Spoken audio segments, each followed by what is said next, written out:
Jai Hind दोस्तों, welcome back to the Smart IS Foundation. You are watching Pre-Secure with me Raj Gaurav, and on today September 18 we will discuss current affairs MCQs related to these topics from both prelims and mains perspective. Prelims और mains दोनों को ध्यान में रखते हुए हम लोग current affairs के इन टॉपिक्स से रिलेटेड एमसीक्यू को डिस्कस करेंगे.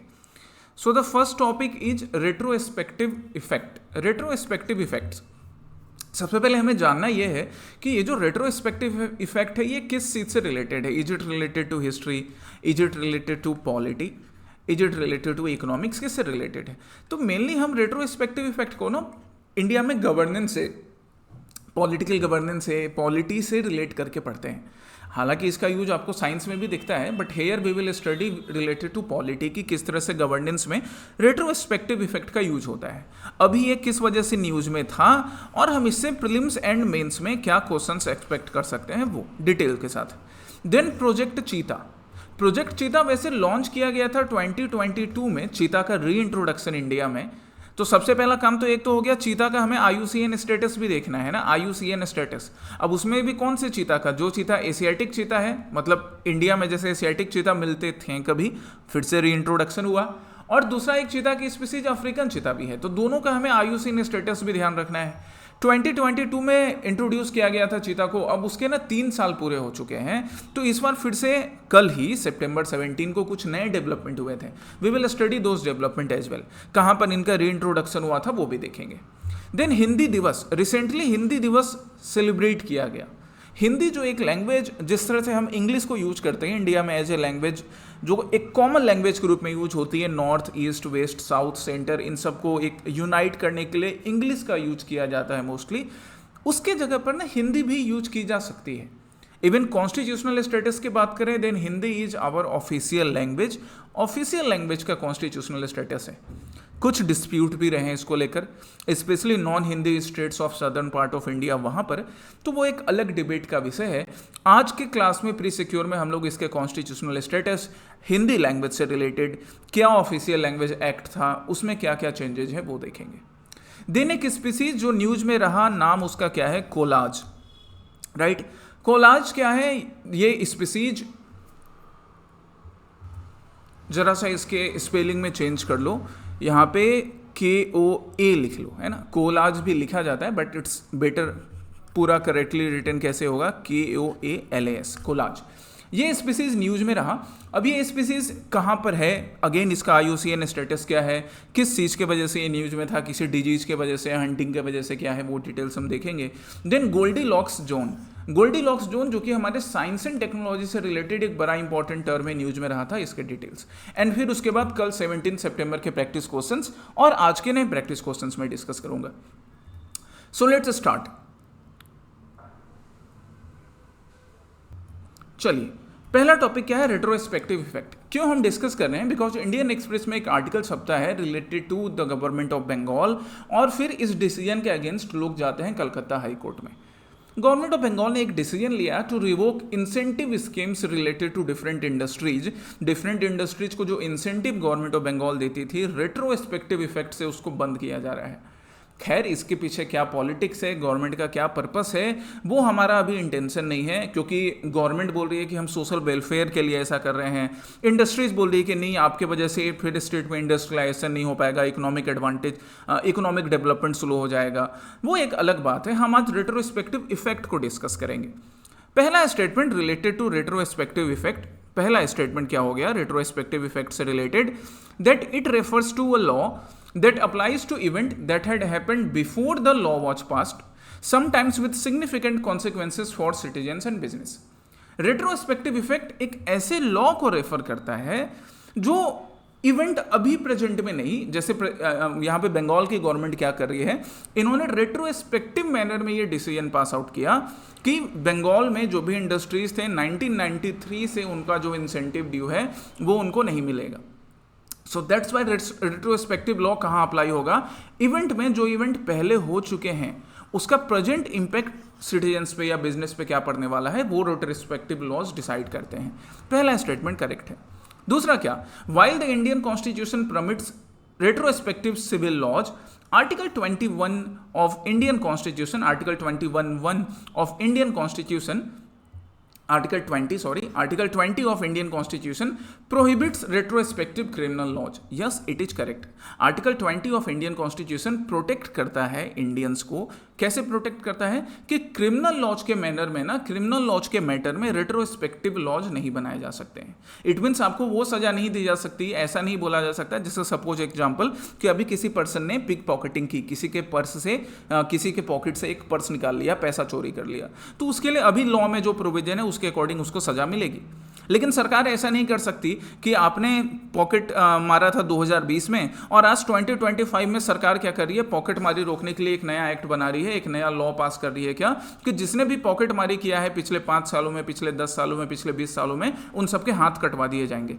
तो पुराने जो भी पिक पॉकेटर थे उनको पकड़ कर लाओ, उनके हाथ काट दो। ऐसा नहीं होता। क्रिमिनल लॉ के मैटर में रेट्रोस्पेक्टिव लॉज नहीं एप्लीकेबल होते हैं। ये प्रोटेक्शन हमें कहां से मिलता है? आर्टिकल 20 ऑफ इंडियन कॉन्स्टिट्यूशन से। So both the statements are correct here, है ना। याद रखेंगे हम कि रेट्रोस्पेक्टिव लॉ सिविल मैनर में एप्लीकेबल होंगे, क्रिमिनल मैनर में नहीं, and this protection is given from the constitution itself. So retrospective law तो आपको समझ में आ गया है। बैक डेटेड इफेक्ट से इसको इंप्लीमेंट करवाने के लिए स्पेशली ना टैक्सेशन के मेजर्स में या बाकी इकोनॉमिक मेजर्स में इनका बड़ा यूज होता है। और भी सिविल मैनर्स में यूज किए जा सकते हैं, सिविल मैटर्स में, but specially taxation, economic, financial measures में रेट्रोस्पेक्टिव लॉ को यूज किया जाता है। 2 टर्म मेनली होते हैं, एक होता है प्रोस्पेक्टिव, एक होता है रेट्रोस्पेक्टिव। तो प्रोस्पेक्टिव लॉ जो है वो तो हम देखेंगे यूजुअली जो लेजिस्लेचर बनाते हैं। रेट्रोस्पेक्टिव क्या हो गया? जो पास्ट मैटर्स हैं, बैक डेटेड मैटर्स हैं, उनको डील करने के लिए। सो सिविल मैटर्स होंगे, टैक्सेशन से रिलेटेड मैटर होगा, as well as ordinance passed by the president, है ना। ये क्वेश्चन यूपीएससी ने पहले भी पूछा है, याद रखना, दैट द प्रेसिडेंट हिमसेल्फ ही can also pass some ordinances with retrospective effect. President भी ऑर्डिनेंस पास कर सकते हैं रेट्रोस्पेक्टिव इफेक्ट के अकॉर्डिंग। रीजन बड़ा सिंपल है, क्योंकि प्रेसिडेंट का जो ऑर्डिनेंस होता है वो लॉ के बराबर वैल्यू होल्ड करता है। दैट्स व्हाई रेट्रोस्पेक्टिव इफेक्ट का ऑर्डिनेंस प्रेसिडेंट पास कर सकते हैं। ठीक है, याद रखना, ये यूपीएससी के लिए पूछा जा चुका है, आगे भी पूछेगा। कॉन्स्टिट्यूशनल सेफ गार्ड की बात करें तो आर्टिकल 20 एंड 20 का पार्ट 1 जो है, प्रोविजन 1 है कॉन्स्टिट्यूशन का, वो हमें प्रोटेक्ट करता है क्रिमिनल मैटर्स में, that in criminal laws the retrospective laws can not be passed, it can not made an impact over the people. लोगों को ऐसे सजा नहीं दी जा सकती रेट्रोस्पेक्टिव मैनर में क्रिमिनल लॉज के केस में लॉ पास करके। ओके, आपको ये जैसे यहाँ देखो अंडरलाइन मैंने किया है, आपको उस जुर्म के लिए सजा नहीं दी जाएगी जो आपने पहले किया था। बट जैसे अभी मैंने वो पिक पॉकेटिंग का बताया कि आपने पहले पॉकेट मारा था, किसी ने, आपने नहीं, मतलब तुम लोगों ने नहीं, किसी ने पॉकेट मारा, उसको जितनी सजा अभी निर्धारित है उतनी ही सजा दी जाएगी। ऐसा नहीं कि उसको ज़्यादा सजा दे दिया जाएगा बाद में आगे ये बोलकर कि इंडिया में पिक पॉकेटिंग के केस बढ़ रहे हैं इसलिए जितने भी लोगों ने आज तक पिक पॉकेटिंग किया है सबके हाथ काट दो। वैसा नहीं है, क्रिमिनल मैनर में रेट्रोस्पेक्टिव लॉज नहीं एप्लीकेबल होते हैं। The second question is related to project cheetah. Project cheetah से रिलेटेड आप यहां देख सकते हैं द हिंदू का, एज प्रोजेक्ट चीता टर्न्स 3 साल हो गए हैं। सो फीमेल चीता relocated from Kuno wild life sanctuary, Kuno को अब नेशनल पार्क का भी स्टेटस मिल गया है, to Gandhi Sagar wild life sanctuary. कि कूनो वाइल्ड लाइफ सेंचुरी से अब Gandhi Sagar wild life sanctuary में एक फीमेल चीता को छोड़ा जा रहा है, सो दैट वहां पर चीता के नंबर्स बढ़ें। चलिए हम देखेंगे प्रोजेक्ट चीता के डिटेल्स, चीता के बारे में। पहले ये क्वेश्चन देखते हैं। पहला स्टेटमेंट क्या प्रोजेक्ट चीता के बारे में, that it is the world's first intercontinental large wild carnivorous translocation project being operated under the project tiger. ये स्टेटमेंट्स करेक्ट है और ध्यान देना है कि ये दुनिया का पहला intercontinental large wild carnivorous translocation project है। बिल्कुल, चीता जो है, ऑब्वियसली चीता is a carnivorous, large carnivorous animal, और दुनिया का पहला ऐसा प्रोजेक्ट है जिसमें इंटरकॉन्टिनेंटल ट्रांसलोकेशन हो रहा है। क्योंकि हमने चीता अपने यहाँ कहाँ से लाया था? अफ्रीका से लेकर कहाँ पर आए? एशिया, इंडिया में। तो हमारा प्यारा भारत, इंडिया जो एशिया में है, कहाँ से चीता लाया गया? अफ्रीका से। सो दुनिया का पहला ऐसा intercontinental large wild carnivorous translocation project है। किसके अंदर इंप्लीमेंट किया जा रहा है, ऑपरेट किया जा रहा है? प्रोजेक्ट टाइगर के अंदर। ठीक है, नाम प्रोजेक्ट चीता है but being operated under the project tiger. याद रखना, ये भी डिटेल, फाइन डिटेल है बट इंपॉर्टेंट है। Second, the National Tiger Conservation Authority (NTCA) under the Ministry of Environment, Forest and Climate Change implements Project Cheetah। हाँ जी, NTCA जो कि ministry of environment, forest and climate change के अंदर आता है, बाकी मिनिस्ट्रीज के साथ मिलकर या बाकी ऑर्गेनाइजेशंस के साथ मिलकर, state government of Madhya Pradesh के साथ मिलकर प्रोजेक्ट चीता को इंप्लीमेंट करवाएगा। करेक्ट है ये भी। Third, the cheetahs reintroduce to India for project cheetah are from Africa, correct है यहां तक। Classified into critically endangered category of IUCN red list, यहां गलती हो गई। सो ये स्टेटमेंट गलत हो जाएगा। इनको हम अफ्रीका से लेकर आए हैं जैसा मैंने तुम्हें बताया, बट अफ्रीकन चीता जो है ना, अफ्रीकन चीता का IUCN स्टेटस क्रिटिकली इंडेंजर्ड नहीं है, इनका IUCN स्टेटस क्या है, vulnerable. So third statement wrong, हमें करेक्ट ढूंढना था, तो आंसर क्या होगा 1 and 2 ओनली। ओके, चलिए अब हम प्रोजेक्ट चीता के और चीता से रिलेटेड बाकी डिटेल्स भी देखते हैं। 2022 में इसे लॉन्च किया गया था सितंबर में ही, जिसके अभी 3 साल पूरे हो रहे हैं। आदरणीय प्रधानमंत्री श्री नरेंद्र मोदी जी ने इसे लॉन्च किया था। चीता जो कि कभी इंडिया में मिलता था नेचुरली, बट हंटिंग की वजह से धीरे धीरे एक्सटिंक्ट हो गया। तो हमने 8 चीता नामीबिया से और 12 चीता साउथ अफ्रीका से, दोनों ऑब्वियसली अफ्रीकन चीता हो गए, Kuno wild life sanctuary Madhya Pradesh में इंट्रोड्यूस किया। कूनो के बारे में भी बताऊंगा मैं तुम्हें, कूनो के बारे में और गांधी सागर के बारे में, दोनों के बारे में। पहले जरा हम प्रोजेक्ट चीता और चीता के बारे में पढ़ लें। ऑब्जेक्टिव इसका क्या था? Obviously the objective is to increase the breeding population of cheetah in those safe habitats जहां पर वो इजीली रह सकते हैं। चीता को एक फ्लैगशिप स्पीसीज के रूप में डेवलप करना। फ्लैगशिप स्पीसीज क्या? अब जैसे मान लो कूनो वाइल्ड लाइफ सेंचुरी है, या आज हम लोग बात कर रहे हैं किसके, Gandhi Sagar wild life sanctuary का। तो Gandhi Sagar wild life sanctuary या कूनो वाइल्ड लाइफ सेंचुरी को एक यूनिक रिप्रेजेंटेशन देने के लिए हम फ्लैगशिप स्पीसीज डिसाइड करते हैं कि flagship species Kuno wild life sanctuary में जो भी कंजर्वेशन एफर्ट चल रहा है उसको रिप्रेजेंट करेगा। राइट, इस तरह से ना अलग अलग टर्म्स दिए जाते हैं। फ्लैगशिप स्पीसीज हो गया, कीस्टोन स्पीसीज हो गया, अम्ब्रेला स्पीसीज हो गया, right, exotic species. Environment and ecology में इसको हम पढ़ते हैं क्लासेस में। इंप्लीमेंटेशन की बात करें तो NTCA इंप्लीमेंट कर रहा है, किसके साथ मिलकर, state government of Madhya Pradesh and wild life institute of India के साथ मिलकर। Read about wild life institute of India, एक बार पढ़ो जरा इसके बारे में और मुझे बताओ क्या है wild life institute of India. इसलिए खुद से पढ़ने बोल रहा हूँ क्योंकि पहले भी बताया है तुम्हें। IUCN स्टेटस की बात करें तो एशियाटिक चीता क्रिटिकली इंडेंजर्ड है, पर जो अफ्रीकन चीता हमने बुलाया वो वल्नरेबल है। इंडिया के वाइल्ड लाइफ प्रोटेक्शन एक्ट में शेड्यूल 2 में क्लासिफाइड है। शेड्यूल 1 के जैसा ही इनको प्रोटेक्शन मिलता है, बस थोड़ा सा शेड्यूल 1 से कम है, बट हाईली प्रोटेक्टेड ये भी हैं। शेड्यूल 2 चीता किस में है, शेड्यूल 2 में, WPA में। और साइट्स की बात करें तो अपेंडिक्स 1 में क्लासीफाई होता है। ये वाला जो पार्ट है ना, ये राइट हैंड साइड में जो मैंने कंजर्वेशन पार्ट लिखा है, इंपॉर्टेंट है बहुत ज़्यादा प्रीलिम्स के लिए, याद रखें इसको। बाकी अब हम Gandhi Sagar and Kuno wild life sanctuary पर आते हैं। तो Gandhi Sagar wild life sanctuary जो है मध्य प्रदेश का, चंबल रिवर यहाँ से फ्लो करती है, राइट। वो इस सेंचुरी को लगभग 2 पार्ट में डिवाइड करती है, गांधी सागर को। फौना की बात करें तो यहाँ पे चिंकारा, जिसको इंडियन गैजेल भी बुलाते हैं, नील गाय, सांबर, ऐसी स्पीसीज मिलती हैं जो कि चीता के लिए एक बढ़िया फूड सोर्स है। दैट्स वाई चीता यहाँ सर्वाइव कर सकता है ना। इनको चिंकारा को खाकर, नील गाय को खाकर, सांबर को खाकर, डियर की ये जो स्पीसीज वगैरह हैं, या नील गाय को खाकर। फ्लोरा यहाँ पे आपको ग्रासलैंड मिलेगा और बाकी ऐसे डेसिडुअस ट्रीज मिलेंगे। कूनो की बात करें तो कूनो का अब स्टेटस नेशनल पार्क का है 2018 से, अदरवाइज ये पहले वाइल्ड लाइफ सेंचुरी होता था। यहाँ से कूनो रिवर फ्लो करती है जो कि चंबल की ट्रिब्यूटरी है। याद रखिएगा, कूनो वाइल्ड लाइफ सेंचुरी या नेशनल पार्क का नाम कूनो रिवर पर पड़ता है, जो कि किसकी ट्रिब्यूटरी है गाइस, चंबल की। फौना आपको यहाँ पर भी चीता तो मिलेगा ही, साथ ही साथ एशियाटिक लायन के कंजर्वेशन के लिए भी कूनो वाइल्ड लाइफ सेंचुरी काफ़ी इंपॉर्टेंट थी, है ना। एशियाटिक लाइन वैसे इंडिया में और कहाँ मिलता है, eight which place Asiatic lion is found, ये तो मुझे आंसर करके बताओगे। एशियाटिक लाइन इंडिया में और कहाँ मिलता है, जिसको वापस से फिर से कूनो में भी इंट्रोड्यूस किया गया था, और एशियाटिक लाइन का IUCN स्टेटस भी बताओगे तो मुझे। बाकी फ्लोरा और फौना आपको सिमिलर दिखेंगे कूनो एंड गांधी सागर में। Third question is related to constitutional provisions related to Hindi. Hindi Diwas के मौके पर honourable home minister Shri Amit Shah ji ने लोगों से अपील किया कि इंडिया में हिमालय से लेकर इंडिया के सदर्न पार्ट, डेजर्ट्स इन वेस्ट से लेकर जो इंडिया के नॉर्थ ईस्टर्न पार्ट के रग्ड फॉरेस्ट, माउंटेनियस टेरेन है, अलग अलग लैंग्वेज, अलग अलग भाषा बोली जाती है, and we should respect all Indian languages. बिल्कुल, ये बड़ा अच्छा मैसेज था हिंदी दिवस के मौके पर, बाकी सारे लैंग्वेजेस का रिस्पेक्ट करने के बाद यूनियन होम मिनिस्टर कह रहे थे। अब हम जरा हिंदी लैंग्वेज के कॉन्स्टिट्यूशनल स्टेटस, कॉन्स्टिट्यूशनल प्रोविजंस को डिस्कस करते हैं। पहला स्टेटमेंट क्या, that September 14 is observed as Hindi Divas. याद रखना ये, यस, कब ऑब्जर्व करते हैं हिंदी दिवस, सितंबर 14 को। क्यों भाई, to commemorate the constituent assembly of India making Hindi as the official language of union government. Yes, सितंबर 14 को ही कॉन्स्टिट्यूशन ऑफ इंडिया ने हिंदी को यूनियन गवर्नमेंट के ऑफिशियल लैंग्वेज के रूप में क्लासिफाई किया था। इस वजह से हम सितंबर 14 को हिंदी दिवस मनाते हैं। Second statement, Article 343 of the Indian Constitution states that official language of the Union shall be Hindi in Devanagari script. Yes, it is correct. Article 343 याद रखेंगे, इसके और भी प्रोविजन अभी डिस्कस करूंगा मैं.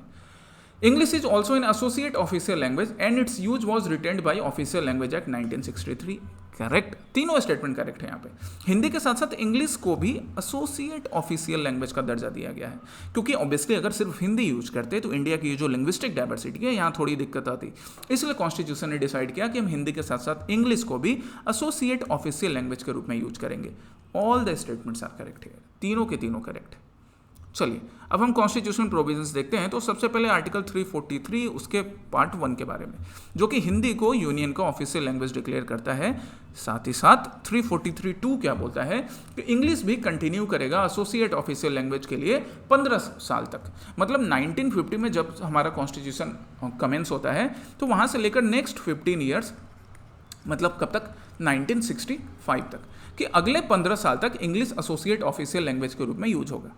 हालांकि उसके बाद फिर प्रोटेस्ट होने लग गए हैं, स्पेशली इंडिया के सदर्न पार्ट में. That's why official language act 1963 बनाया गया, जिसने बोला कि इंग्लिश का हम कंटिन्यूड यूज आगे करेंगे.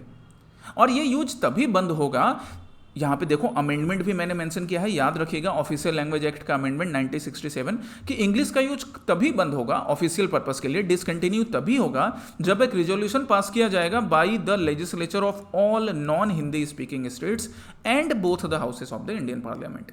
मतलब ये सिक्योर किया गया कि जो भी नॉन हिंदी स्पीकिंग स्टेट्स हैं उनको ये ना लगे कि इंग्लिश को डिसकंटिन्यू कर दिया गया और उनके ऊपर हिंदी इंपोज किया जा रहा है. ये चीज सिक्योर किया गया था amendment in the official language act 1967 से. इसके अलावा आर्टिकल 351 भी इंपॉर्टेंट है, जो कि प्रमोशन ऑफ हिंदी के बारे में कॉन्स्टिट्यूशनल डायरेक्टिव प्रोवाइड करता है.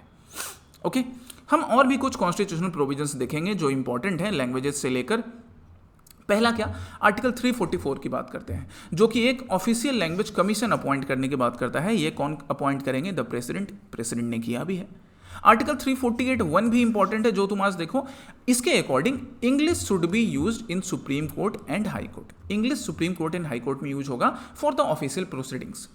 But as per article 348(2) the governor of a state with previous consent of the President of India can authorize use of Hindi language in the proceedings of that High Court.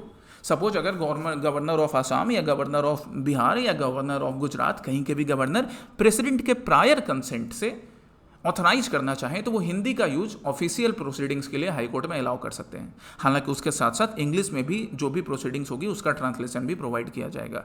ये power governor को दिया जाता है.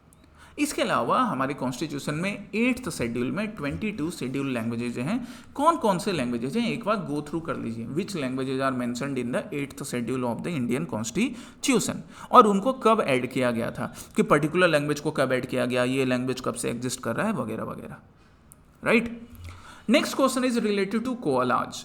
Collage KOLA भी लिखते हैं guys, but ज़्यादा सही जो एक टर्म लिखा जाता है KOALA है, इसलिए वैसा ही याद रखो. द हिंदू क्या बोल रहा है, that Australia approves world's first vaccine to save koalas from a disease. Disease का नाम क्या है, क्लैमिडिया. क्लैमिडिया नाम की डिजीज से कोलाज को बचाने के लिए ऑस्ट्रेलिया ने वर्ल्ड का पहला वैक्सीन अप्रूव किया है. देखेंगे ये डिजीज क्या है और कोलाज के बारे में भी पढ़ेंगे. कोलाज को आप यहाँ देख सकते हो, ये रहा कोलाज हमारे. कोलाज ये क्यूट सा छोटा सा एनिमल, एर्बोरियल एनिमल. एर्बोरियल माने की माने बताओ. चलिए पहला स्टेटमेंट क्या था, IUCN red list classifies koalas as vulnerable though classified as endangered by the government of Australia.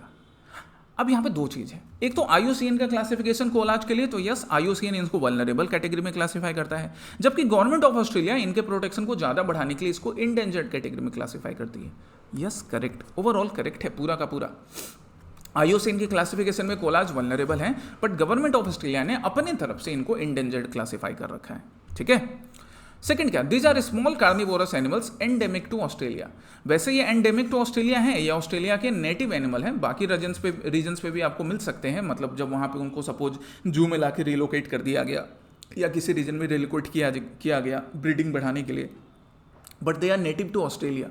लेकिन गाइज कार्निवोरस नहीं है. ये जो हमारा क्यूट सा दिखने वाला कोला है ना, ये हर्बीवोरस है, वेजिटेरियन है. ठीक है, कार्निवोरस नहीं है, ये चिकन मटन बिरयानी नहीं खाता है, ये बिरयानी खाता भी है तो वेज बिरयानी खाता है। एक्चुअली बिरयानी क्या खाएगा, लीव्स पे जिंदा रहता है। Second statement is wrong. Third क्या, chlamydia which is transmitted by close contact और mating is a virus borne disease among the koalas. नहीं, वायरस बॉर्न डिजीज नहीं है, ये ना बैक्टीरिया बॉर्न डिजीज है। कैसा डिजीज है, बैक्टीरिया बॉर्न, जो कि क्लोज कॉन्टैक्ट या मीटिंग के वजह से, सेक्सुअल कॉन्टैक्ट्स के वजह से इन स्पीसीज में स्प्रेड होता है। अब थर्ड भी रॉन्ग हो गया, ढूंढना क्या था, इनकरेक्ट, तो क्या होगा 2 and 3 ओनली होगा ना, इनकरेक्ट।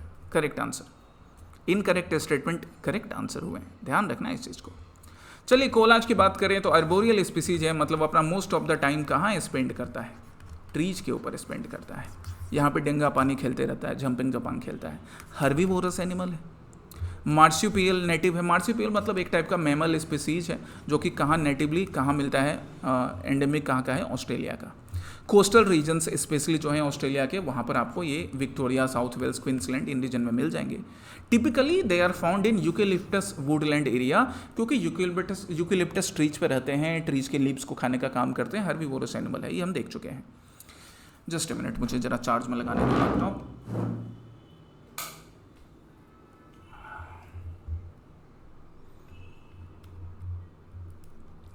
हाँ जी, बिजली वापस आ गई, बिजली आ गई, बिजली।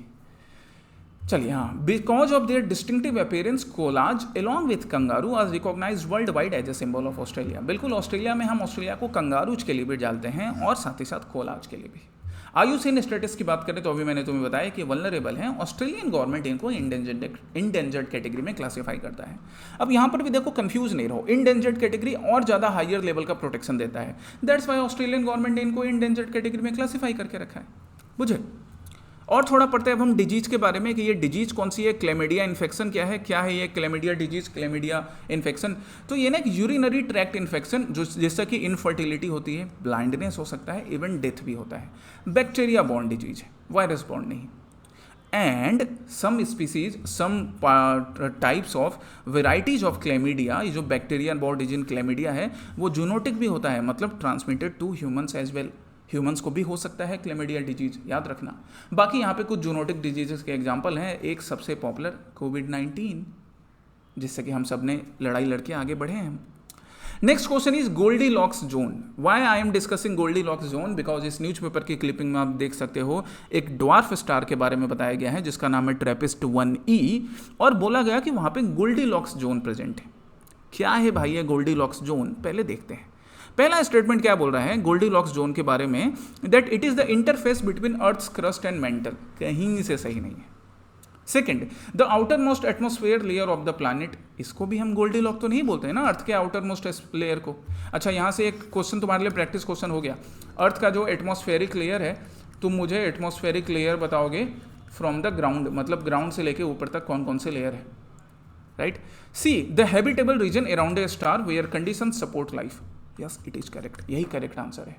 किसी भी स्टार के अराउंड जो हैबिटेबल जोन होता है, जहाँ पे लाइफ पॉसिबल होती है, उसी को हम गोल्डीलॉक जोन बोलते हैं। मतलब हमारा जो स्टार है, कौन सा स्टार, सन, सूरज चाचा, तो सन के अराउंड हमारा जो अर्थ वाला रीजन है, earth can be considered as the Goldilock region of sun, क्योंकि अर्थ पे जीवन पॉसिबल है ना, हम यहीं पर तो बैठ के प्री-सिक्योर कर रहे हैं अभी समझे। So earth is the Goldilock zone of sun, इसलिए स्टार के पर्सपेक्टिव में Goldilock zone, Goldilock region decide होते हैं।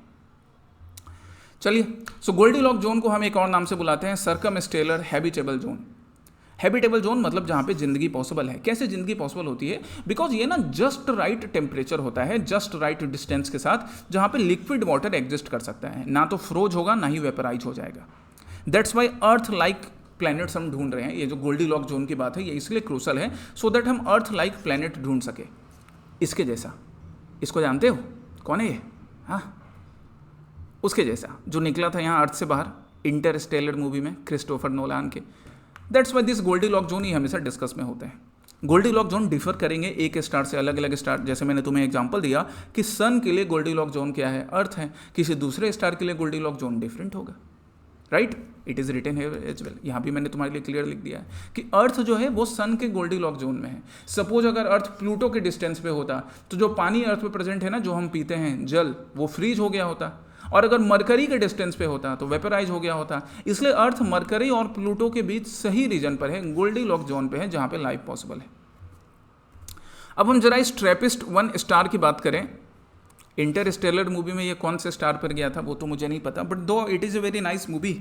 क्रिस्टोफर नोलान की मूवी जो देखते हैं उन्होंने जरूर देखी होगी ये मूवी।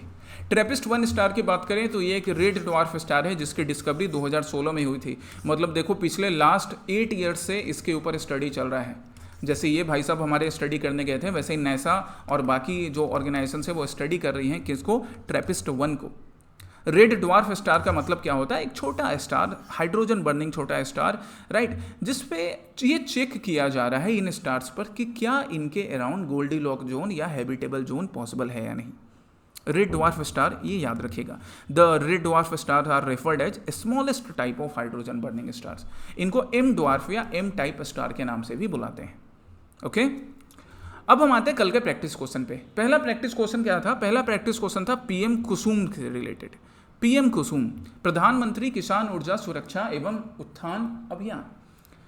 क्या है पीएम कुसुम? पहला स्टेटमेंट क्या, it was launch to installation of grid solar pumps in rural areas to reduce dependence on grid and in grid connected areas. बिल्कुल सही है, ये ऑफ ग्रिड सोलर पंप्स हैं जिनको कि फार्मर्स के फील्ड में लगाया जाएगा, है ना, फार्मिंग फील्ड में लगाया जाएगा या किसी भी रीजन में लगाया जाएगा, इनहेबिटेड रीजन्स हैं वहाँ लगाया जाएगा, डेजर्ट्स वाले रीजन में लगाया जा सकता है, जिससे कि आसपास के रीजन में लोगों की, स्पेशली रूरल रीजन में लोगों की जो डिपेंडेंसी है इलेक्ट्रिकल ग्रिड्स पे वो कम हो सके। पहला करेक्ट है। दूसरा क्या, one of the primary objective is to enable farmers to set up solar power generation capacity on their arid lands as well as to sell it. बिल्कुल, अगर फार्मर्स ज़्यादा इलेक्ट्रिसिटी प्रोड्यूस कर पा रहे हैं पीएम कुसुम से तो उसको सेल भी कर सकते हैं गाइज, और सेल करके पैसा भी कमा सकते हैं, रुपया पैसा। Second is correct. Third, it is categorized as central sector scheme. ना, बिल्कुल ना, ये सेंट्रली स्पॉन्सर्ड स्कीम है। सेंट्रली स्पॉन्सर्ड मतलब इसका थोड़ा खर्चा सेंट्रल गवर्नमेंट उठाएगी और बाकी खर्चा कौन उठाएगा, स्टेट की सरकार। सेंट्रल सेक्टर में पूरा खर्चा कौन उठाती है, केंद्र की सरकार, union government. Third is wrong, correct ढूंढना था तो आंसर क्या होगा, 1 and 2 only. Okay, the second was sapphire cannon. तुम लोगों ने, किन किन लोगों ने अपने हाथों में सेफायर पहन के रखा है? खैर, जिन्होंने पहन के रखा है वो बाद में देखना, पहले क्वेश्चन कर दो, हाथों पे मत देखो। पहला स्टेटमेंट क्या, it is a sample of rock found on moon. नहीं, मून पे नहीं जाना है, कहाँ पे फाउंड हुआ है, मार्स के ऊपर। ठीक है, नासा रिसर्च कर रहा है अपने प्रिजर्वेंस रोवर से, जो कि मार्स के ऊपर इसने एक रॉक के सैंपल को कलेक्ट करा है जिस पे स्टडी करेगा, लेकिन कहाँ, मार्स पर, मून पे नहीं। हर बात पे चांद जाने की कोशिश नहीं करो, कभी मार्स पे भी जाया करो, चंदा मामा है, मार्स चाचा हो जाएंगे। The sample has been collected by प्रिजर्वेंस rover of NASA. Yes, second is correct, correct ढूंढना था तो आंसर क्या होगा, 2 ओनली। अब आपके लिए आज का प्रैक्टिस क्वेश्चन है। पहला प्रैक्टिस क्वेश्चन है प्रलय मिसाइल। तिरंगा मूवी जिन्होंने देखा था राजकुमार साहब का, जानी हम तुम्हारे प्रलय मिसाइल के फ्यूज निकाल लेंगे, तो उनको ये फ्यूज कंडक्टर से प्रलय मिसाइल याद होगा। खैर, अभी करंट में था, पढ़िए इसके बारे में, तिरंगा मूवी बाद में देखिएगा। और दूसरा प्रैक्टिस क्वेश्चन है रुपी के वोलेटिलिटी पर, रुपी के स्टेबिलिटी पर। तो ये 2 प्रैक्टिस क्वेश्चन आपके आज के लिए हो गए। कल फिर हम लोग सितंबर 19 के प्री सिक्योर सेशन में मिलेंगे।